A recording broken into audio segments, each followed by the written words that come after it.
ఎందుకు ఈ మాట చెప్పాడు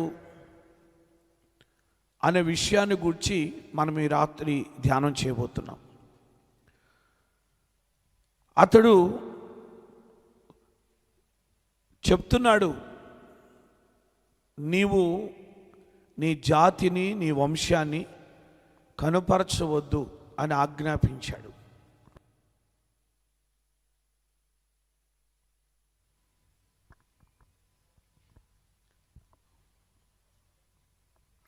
దేవుని వాక్యాన్ని బట్టి మనం పరిశీలన చేస్తే, ఎస్తేరు షూషాను కోటకు వెళ్ళింది. మొర్దెకై షూషాను కోటలో నివాసం చేస్తున్నాడు.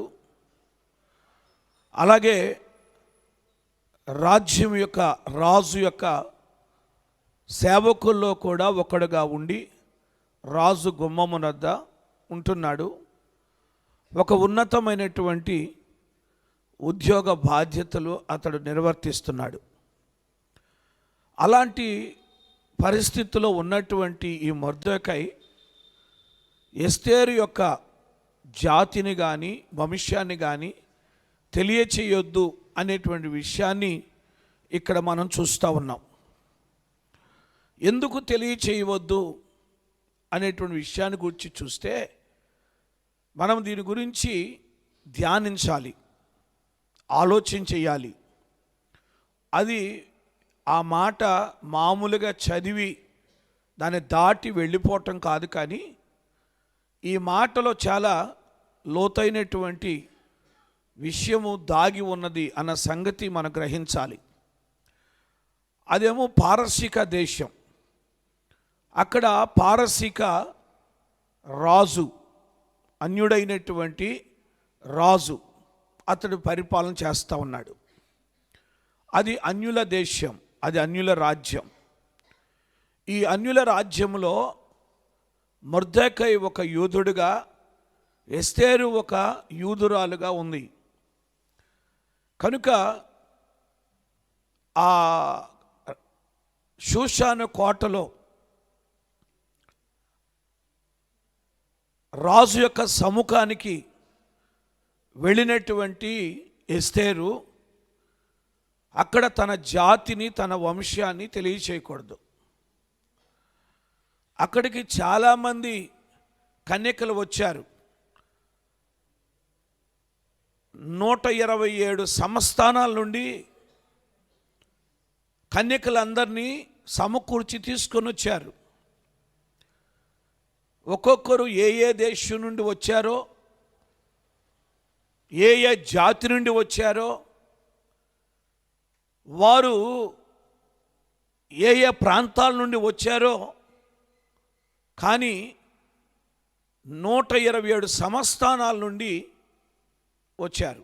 ఎంతమంది వచ్చారు అనేదానికి అక్కడ లెక్కలేదు, కానీ చాలామంది కన్యకలు అక్కడికి వచ్చినట్టుగా ఆ మాటలు చదువుతుంటే మనకు గ్రాహ్యం అవుతుంది. అయితే ఎవరు ఏ ప్రాంతం నుండి వచ్చారో, ఎవరు ఏ స్థలం నుండి వచ్చారో అందరు ఇక్కడ సమకూడారు.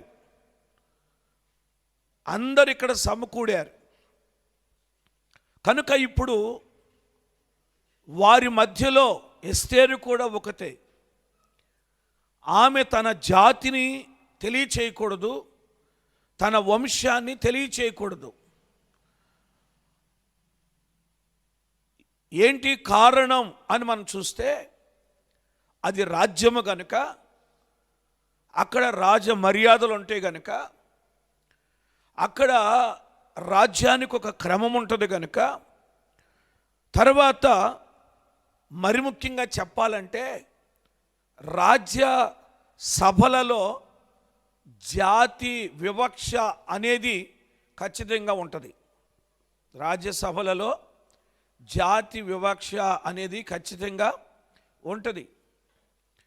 అలాంటి వివక్షకు ఈమె గురి కాకుండా ఉండాలని ఆమెకు ఈ మాట తెలియచేశాడు. నీ జాతిని అక్కడ తెలియచేయద్దు, నీ వంశాన్ని తెలియచేయొద్దు అని చెప్పాడు. మరొక విషయం ఏంటంటే, ఆల్రెడీ అక్కడ యూదులకు వ్యతిరేకతలు ఉన్నాయి, యూదులను చిన్నచూపు చూస్తున్న పరిస్థితులు ఉన్నాయి అక్కడ. కనుక అప్పటికే యూదులు కొందరు బయలుదేరి యెరూషలేముకి వెళ్ళిపోయారు. ఇంకా కొందరు మిగిలిన్నారు అక్కడ. మిగిలినటువంటి వారు హింసించబడుతున్నారు అని చెప్పి ఏమండి దేవుని వాక్యంలో మనం చూస్తాం. ఎన్నో బాధలు వాళ్ళు అనుభవిస్తూ ఉన్నారు, అలాంటి పరిస్థితుల్లో ఉన్నారు. కనుక ఆ యూదులకు వ్యతిరేకమైనటువంటి విరోధమైనటువంటి వారు అక్కడ ఉంటారు. కనుక అలాంటి పరిస్థితుల్లో నీ జాతిని అక్కడ తెలియచేయద్దు. తర్వాత రాజ్యసభలలో ఎవరు ఎలా ఉంటారో, ఎవరిని నమ్మాలో ఎవరిని నమ్మకూడదో కూడా తెలియనటువంటి పరిస్థితులు ఉంటాయి. కనుక అందుకొరకే అక్కడ రకరకాలటువంటి మనుషులు ఉంటారు. కనుక అక్కడ నీ జాతిని నువ్వు కనుపరచొద్దు. తొందరపడి నీ జాతినో నీ వంశాన్నో నువ్వు తెలియచేయొద్దు. చాలా ప్రాంతాల నుండి 127 సంస్థానాల నుండి ఎంతోమంది అక్కడికి వచ్చారు. కనుక నీ జాతిని నీ వంశాన్ని తెలియచేయొద్దు అని చెప్పి ఆజ్ఞ ఇచ్చి పంపించాడు అండి. మరి ఆ విషయాన్ని ఆమె ఎలా మెయింటైన్ చేసిందో కానీ దేవుని స్తోత్రం ఏమండి, ఇది గొప్ప విషయం. అసలు ఆమె తెలియచేయకుండా ఉన్నది అని అంటే ఆమె తెలియచేయలేదు అనే మాట రాయబడింది. అంటే ఆమె తెలియచేయకుండా ఉంది అని అంటే ఎంత గొప్ప విషయం అసలు. దేవుని స్తోత్రం ఏమండి. ఇప్పుడు సునాయాసంగా చెప్పేస్తారు, ఇప్పుడు సునాయాసంగా అడుగుతారు ఏమండి. అడిగేవారు అలాగే అడుగుతారు, చెప్పేవాళ్ళు కూడా అలాగే చెప్పేస్తారు. మా జాతి ఫలానా, మా వంశం ఫలానా ఏమండి, ఇక అది మేము ఫలానా ఏమండి అని చెప్పేసి ఇలాగూ సునాయాసంగా చెప్పేస్తున్నారు. దాన్ని దాచే పరిస్థితులు, దాన్ని మరుగు చేసే పరిస్థితులు ఏమీ కూడా లేవు. దీని వలన నష్టం కలుగుతున్న సంగతి గ్రహించలేకపోతున్నారు. నీ జాతిని కనుపరచుటాన్ని బట్టి, నీ వంశాన్ని కనుపరచుటను బట్టి ఇక్కడ నీకు ఎంతో నష్టం కలుగుతుంది అన్న సంగతి గ్రహించలేనటువంటి స్థితిలో చాలామంది ఉన్నారు. అందుకే ఆ విషయాన్ని మొర్దెకై ముందుగానే గ్రహించాడు. ఆయన ముందుగానే గ్రహించాడు కనుక అందుకే తెలియచేశాడు, నువ్వు మాత్రం నీ జాతిని నీ వంశాన్ని నువ్వు కనుపరచొద్దు, తెలియచేయొద్దు అని చెప్పాడు. దేవుని వాక్యంలో మనం పరిశీలన చేస్తే సామెతల గ్రంథం 25వ అధ్యాయం 2వ వచనం చదవండి ఒకసారి. సామెతల గ్రంథం 25వ అధ్యాయం 2వ వచన భాగాన్ని. సంగతి మరుగు చేయుట దేవునికి ఘనత, సంగతి శోధించుట రాజులకు ఘనత. ప్రభువుని పేరు ఇక్కడ జ్ఞాని అయిన సొలొమోను చెప్తున్నాడు, సంగతి మరుగు చేయుట ఎవరికి ఘనత అంట? అది సంగతి మరుగు చేయుట దేవునికి ఘనత. సంగతి మరుగు చేస్తే, సంగతి చెప్పకుండా ఉంటే, సంగతిని బహిర్గతం చేయకుండా ఉంటే, సంగతిని అనేకులకి చెప్పుకోకుండా జాగ్రత్తగా దాన్ని కాపాడుకోగలిగితే అది దేవునికి ఎంతగానో మహిమ, దేవునికి ఎంతో ఘనత. కానీ సంగతిని శోధించుట రాజుకు ఘనత. రాజామ సంగతిని శోధిస్తూ ఉంటాడు అండి, సంగతులు శోధిస్తూ ఉంటాడు. అసలు ఏం జరిగిందో చెప్పు, అసలు ఏం పేరు చెప్పు, ఏ ఊరో చెప్పు, ఏ జాతో చెప్పు, ఏ కులమో చెప్పు, ఇలాగూ ఒకదాని తర్వాత ఒకటి ఒకదాని తర్వాత ఒకటి ఇట్లా అడుగుతూ ఉంటుంది చూసారా. ఇదే శోధించటం. సంగతిని శోధించుట రాజునకు ఘనత, కానీ సంగతి మరుగు చేయుట దేవునికి ఘనత. ఇప్పుడు దేవుణ్ణి గణపరుస్తావా, రాజుని గణపరుస్తావా? ఎవరిని గణపరచాలి? నీవు సంగతి మరుగు చేసి దేవుణ్ణి గణపరుస్తావా, సంగతిని నువ్వు తెలియచేసి నువ్వు రాజుని మహిమపరుస్తావా? ఎవరికి రావాలి ఘనత? రాజుకు రావాలా, దేవునికి రావాలా? రాజుకు దేవునికి రావాల్సిన మహిమ దేవునికి రాకుండా ఏమండి, దేవునికి చెందవలసిన మహిమను మనుషుల యొక్కయు పక్షుల యొక్కయు పురుగుల యొక్కయు ఆ మాయా స్వరూపములకు మహిమను కలుగు చేస్తున్నారని చెప్పి ఎంతగానో దేవుడు బాధపడుతున్నాడు, ఎంతగానో వేదన పడుతున్నాడు. దేవునికి రావలసిన మహిమ రావటంలా, దేవునికి చెందవలసిన ఘనత చెందట్లేదు. అందుకొరకే ఎంతగానో దేవుడు బాధపడుతున్నాడు, ఎంతగానో దేవుడు బాధపడుతున్నాడు. కనుక దేవుని మహిమపరచాలి. నీ జాతిని చెప్పుకోవటం వల్ల దేవునికి మహిమేమి లేదు, నీ వంశాన్ని చెప్పుకోవటాన్ని బట్టి దేవునికి మహిమేమి లేదు, నీ కులాన్ని చెప్పుకోవటాన్ని బట్టి దేవునికి మహిమేమి లేదు. నీ కులాన్ని, నీ జాతిని, నీ వంశాన్ని నీవు మరుగు చేస్తే దేవునికి మహిమ. హల్లెలూయా. అది మరుగు చేస్తే దేవునికి మహిమ. నేను చెప్పకపోయినా తెలిసిద్దులేండి అని తెలిస్తే తెలిసింది, నువ్వు మాత్రం చెప్పొద్దు. స్తోత్రం. అర్థమైందా? నీవు మాత్రం చెప్పకూడదు. నేనేంటి అనుకున్నావు, మేము ఎవరు అనుకున్నావు, మా జాతి ఏమనుకున్నావు, మా వంశం ఏమనుకున్నావు, యేసు రక్తమే. స్తోత్రం. ఇలాగూ చెప్పుకుంటా ఉంటే అది ఏమాత్రం కూడా దేవునికి మహిమ కాదు, దేవునికి ఘనత కాదు. దేవుని ఘనపరచలేని పరిస్థితుల్లో ఈనాడు క్రైస్తవులు కూడా ఉన్నారు. క్రైస్తవ్యంలో కూడా దేవునికి ఘనత కలగట్లేదు. క్రైస్తవులు కూడా జాతి భేదాలు, కుల భేదాలు, వంశ భేదాలు, ప్రాంత భేదాలు, ఇలాంటి పరిస్థితులు ఏర్పడిపోయి ఎంతగానో క్రైస్తవ్యం పాడైపోతుంది. ఇలాంటి సంఘాల్లో, ఇలాంటి కుటుంబాల్లో దేవునికి ఘనత ఎక్కడొస్తుంది? ఇంకా ఘనత ఎక్కడొస్తుందండి? దేవునికి ఘనత రావట్లేదు. సంగతి మరుగు చేయుట దేవునికి ఘనత. మొర్దెకై ఎస్తేరుతో చెప్తున్నాడు, నీ సంగతి మరుగు చేయాలి, నీ జాతిను మరుగు చేయాలి, నీ వంశాన్ని మరుగు చేయాలి, నీవు మాత్రం చెప్పొద్దు. స్తోత్రం. నువ్వు మాత్రం చెప్పొద్దు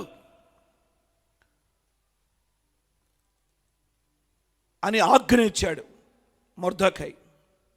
ఆ ఆజ్ఞను బట్టి ఆమె తెలియచేయలేదు అని చూస్తాం. స్తోత్రం చెప్పండి. ద్వితీయోపదేశకాండం 29వ అధ్యాయం 29వ వచనం చదవండి. ద్వితీయోపదేశకాండం 29వ అధ్యాయం 29వ వచనంలో, రహస్యములు మన దేవుడైన యెహోవాకు చెందును. చాలు, స్తోత్రం చెప్పండి. రహస్యములు మన దేవుడైన యెహోవాకు చెందును.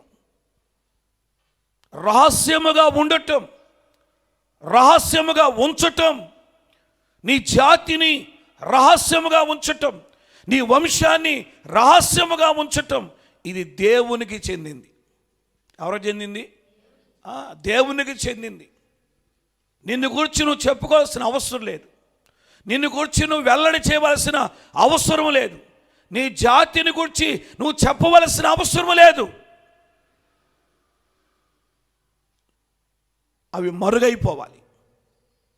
దేవుని సన్నిధికి వస్తే, దేవుని సంఘానికి వస్తే, ఒక క్రైస్తవుడిగా, ఒక క్రైస్తవురాలుగా నువ్వు మారితే, నువ్వు రక్షణ పొందితే, నువ్వు బాప్తిసం పొందితే, దేవుని సంఘములో నువ్వు చేర్చబడితే, ఇవన్నీ మరుగైపోవాలి. ఇవన్నీ ఏమైపోవాలి? మరుగైపోవాలి.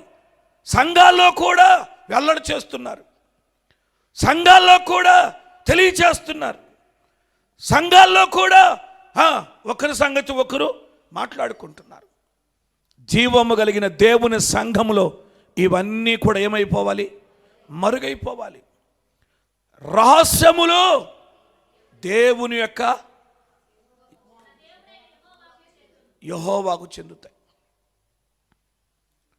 మన దేవుడని యెహోవాకు చెందుతాయి రహస్యాలు.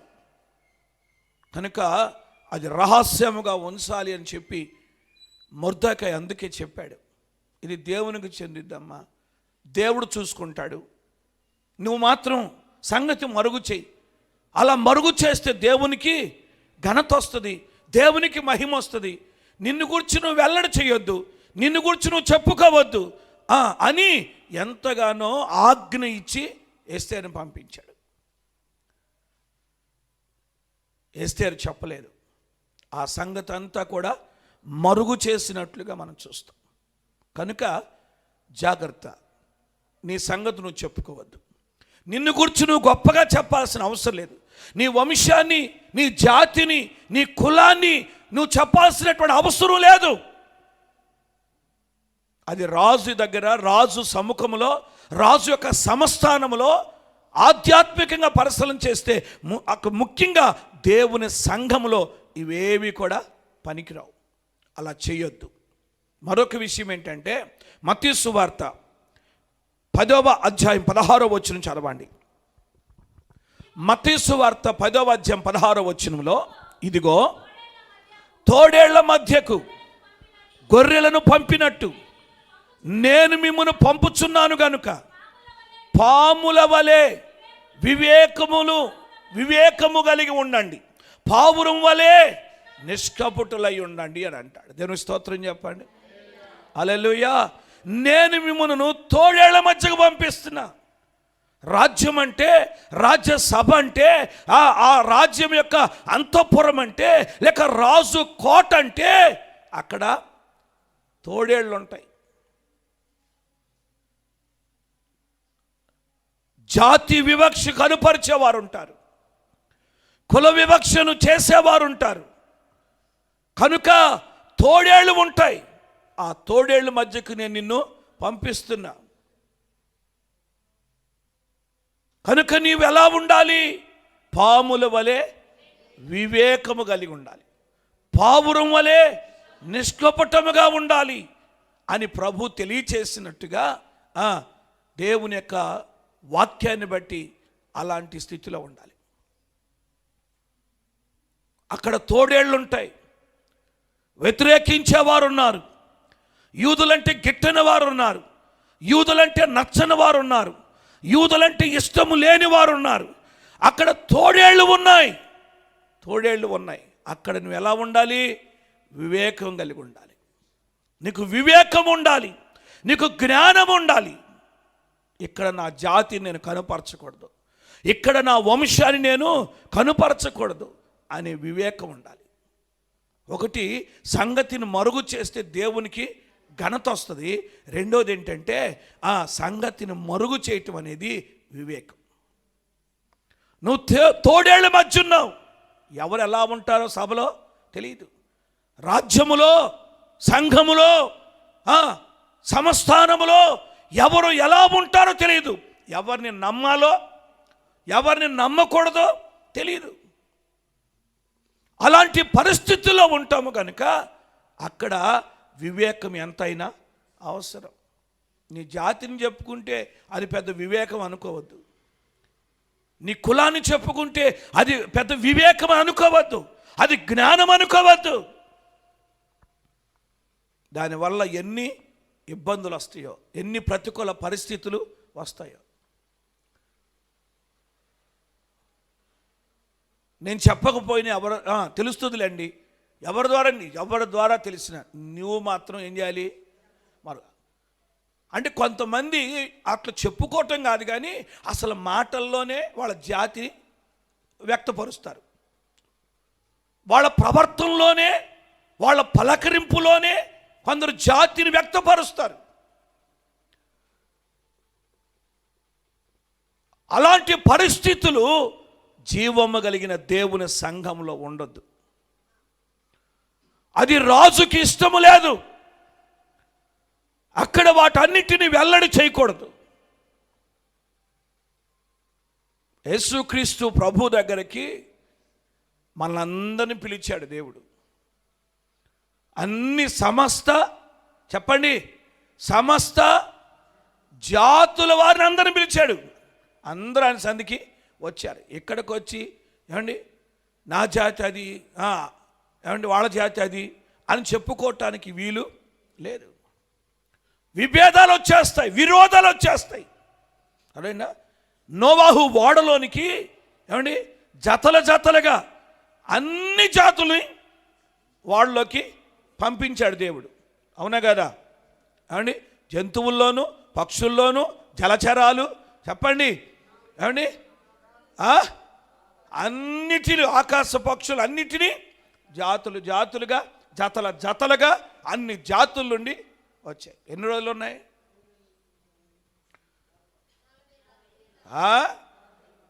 150 రోజులు ఉన్నాయి. స్తోత్రం, హల్లెలూయా. అవి లోపలికి వెళ్ళి మళ్ళీ బయటకు వచ్చేసరికి ఎన్ని రోజులు పట్టింది? అన్ని రోజులు అవన్నీ అక్కడే ఉన్నాయి. అసలు గొడవలే లేవు. యేసు రక్తమే. సింహం ఉందా? ఎలుగుబంటి ఉందా? చెప్పండి. పులి ఉందా? నక్కలు ఉన్నాయా? కుక్కలు ఉన్నాయా? అన్ని జాతులు ఉన్నాయిగా. కానీ అసలు గొడవే లేదు వాళ్ళకి. వాటికి అసలు గొడవే లేదు. ప్రశాంతంగా ఉన్నారు అక్కడ. ఎందుకంటే లోపలికి వెళ్ళిన తర్వాత నేను ఫలానా, నా జాతి ఏమనుకున్నావు? సింహపు జాతి అని. సింహం ఏం గాండ్రించలా. నాదేం జాతి అనుకున్నావు అని ఆ నక్క జిత్తులు మారి వేషాలేమి వేయలా. ఒకవేళ అవి కూడా ఆ లోపల జాతిని కనుపరుచుకున్నట్టయితే అసలు వాడంత ప్రశాంతంగా ఉండేది కాదు. యేసు రక్తమే. మొత్తం కొట్టుకొని ఏమండి, కొట్టుకొని చంపుకొని చీల్చుకొని మొత్తం సచ్చుండే బయటకు డోర్ ఓపెన్ చేసేసరికి యేసు రక్తమే. అంతేగా. మరి ఇంకా గొడవ వస్తే అంతేగా. ఏమండి, సింహం ఊరుకుంటుందా? నేనేమో తక్కువ అని పులి ఊరుకుంటుందా? చెప్పండి. నేనేమో తక్కువ అని ఎలుగుబంటి అని ఊరుకుంటుందా? యేసు రక్తమే. ఏమో రోషం లేకుండా ఏమైనా ఉన్నాయా? అవన్నీ పౌరుషం లేని జంతువులన్నీ ఏమన్నా ఉన్నాయిగా. స్తోత్రం. కానీ అన్నీ కూడా తమ జాతిని కనుపరుచుకోవాలా, తమ పౌరుషాన్ని కనుపరుచుకోవాలా. అలాగ ఉన్నవి కనుక అవన్నీ క్షేమంగా మరలా భూమి మీదకి వచ్చి అవి మరలా విస్తరించాయి. స్తోత్రం చెప్పండి గట్టిగా. హల్లెలూయా. కనుక కనుపరచొద్దు. నేను కనుపరచొద్దు. నిన్ను గూర్చి నువ్వు గొప్పగా చెప్పాల్సిన అవసరం లేదు. నీ జాతిని గురించి గొప్పగా చెప్పాల్సిన అవసరం లేదు. ఒకవేళ తక్కువ జాతి అయినా సరే, నన్ను అణిచేస్తున్నాను, నన్ను తొక్కేస్తున్నాను, నేను పలానా జాతి అని ఫీల్ అవ్వాల్సిన అవసరం కూడా యేసు రక్తమే. స్తోత్రం చెప్పండి. ఇప్పుడు ఇది సేవకులకు కూడా పట్టింది. ఇప్పుడు పాస్టర్లు కూడా అదే చేస్తున్నారు అండి. ఇక వాళ్ళు చెప్పే మాట కూడా అదే అండి. ఇలాగూ ఎంతో జాతుల గురించినటువంటి పరిస్థితులు సంఘాల్లో కూడా వచ్చేసాయి, సేవకుల్లో కూడా వచ్చేసాయి. కానీ నిజమైన క్రైస్తవుడు, నిజమైన క్రైస్తవురాలు, నిజమైన సంఘములో ఇలాంటి పరిస్థితులు ఏమీ కూడా ఉండవు. నీ జాతిని గురించి చెప్పొద్దు, దాన్ని వ్యక్తపరచొద్దు. ఎంతైనా సరే మౌనంగా ఉండాలి. స్తోత్రం చెప్పండి గట్టిగా. 2 చేతులు ఎత్తి స్తోత్రం చెప్పండి. హల్లెలూయా. దానియేలు గ్రంథం చదవండి ఒకసారి. 2వ అధ్యాయం 43వ వచనం చదవండి. దానియేలు గ్రంథం 2వ అధ్యాయం 43వ వచనం ఏంటంట? ఇనుమును బురదయు మిళితమయుండుట తమరకు కనబడెను, అటువలే మనుష్య జాతులు మిళితమైపోయి ఇనుము మట్టి అతకనట్లు వారు ఒకరితో ఒకరు పొసకకయుందురు. స్తోత్రం చెప్పండి. హల్లెలూయా. రాజుతో చెప్తున్నాడు, అయ్యా నీకు కనబడినా లేక నువ్వు చూచిన ప్రతిమ యొక్క పాదాలు ఇనుమును బురదయు మిళితమై ఉన్నాయిగా. ఇనుము బురద మిళితమై ఉన్నట్టుగా మనుష్య జాతులన్నీ కూడా, అదైనా మనుషుల్లో ఏమండి ఉన్న జాతులన్నీ కూడా మిళితమైపోతాయి. మిళితమవుతాయి కానీ ఇనుముకి మట్టికి ఎలాగూ పొసకదో అతకదో అలాగే ఒకరికి ఒకరు పొసకదు అన్నాడు. జాతులు మిళితమైపోతున్నాయి. ఈ జాతులు మిళితమైపోతే ఒకరికి ఏం కాదు, పొసకదు, సమాధానం ఉండదు. ఎక్కడిది? లోకరాజ్యాల గురించి చెప్తున్నాడు, దేవుని రాజ్యాన్ని గురించి కాదు. అర్థమైందా? ఏ రాజ్యం అది? ఈ లోకరాజ్యాల గురించి అక్కడ ఆ ప్రతిమ ఈ లోకరాజ్యాలకి సూచన, దేవుని రాజ్యాన్ని గురించి కాదు చెప్తుంది. లోకరాజ్యములో మనుషులు మిళితమవుతారు. మనుష్య జాతులన్నీ మిళితమవుతాయి, కానీ వారికి ఒకరికొకరికి ఏం కాదు, పొసకదు. ఇనుముతో మట్టి అతకనట్టుగా వారు కూడా ఒకరితో ఒకరు అతకరు, పొసకదు, ఐక్యత ఉండదు, సమాధానం ఉండదు, వ్యతిరేకతలు ఉంటాయి, గొడవలు ఉంటాయి, సమస్యలు ఉంటాయి. ఎక్కడ? ఏ రాజ్యములో? ఈ లోక రాజ్యములో, ఈ లోక రాజ్యంలో. కానీ దేవుని రాజ్యములో ఇవి ఉండకూడదు.